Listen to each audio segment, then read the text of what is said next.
আমি আল্লাহর সৃষ্টির ভিতরে তুমিও আছো, তুমি আমাকে অনেক দূরে ভাবিও না।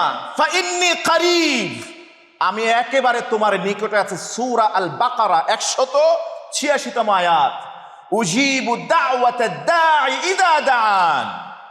ওই ছোট্ট বিন্দুর ভিতরে কত কোটি কোটি মানুষ, 800 কোটি মানুষ, তাদের প্রত্যেকের চাওয়া পেশ করলেও আমি আল্লাহ তাআলা যখনই চাওয়া পেশ করে তখনই আল্লাহ তাআলা আমি কবুল করে নেই। সুবহানাল্লাহ।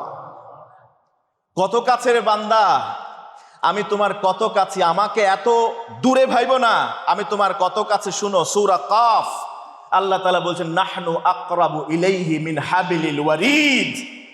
নাহনু আকরাবু ইলাইহি মিন হাবিলিল ওয়ারিদ। আমি আমার বান্দার একেবারে রগ, ঘাড়ে যে দুটা রগ আছে, রগ যত কাছে বান্দার গ্রীভাস্থের কাছে, তার চেয়েও নিকটে আমি। সুবহানাল্লাহ। আমার আল্লাহ তাআলা বললেন সূরা ওয়াকিয়ার 85তম আয়াতে, ওয়া নাহনু আকরাবু ইলাইহি মিনকুম ওয়ালাকিন লা তুবসিরুন।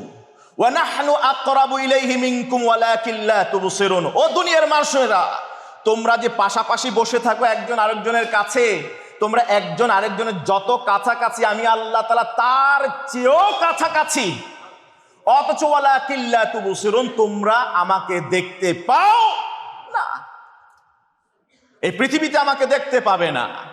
ওই চন্দ্রের মতো উজ্জ্বল, চন্দ্র পূর্ণিমার চাঁদের মতো আমাকে ঝলঝল করে যেভাবে জ্বলে থাকতে দেখতে, পূর্ণিমার চাঁদকে দেখতে কারো কোনো সমস্যা হয় না, জান্নাতে আমি আল্লাহ তাআলার ইমানদাররা সেভাবে দিদার লাভ করবে, কোনো সমস্যা হবে না।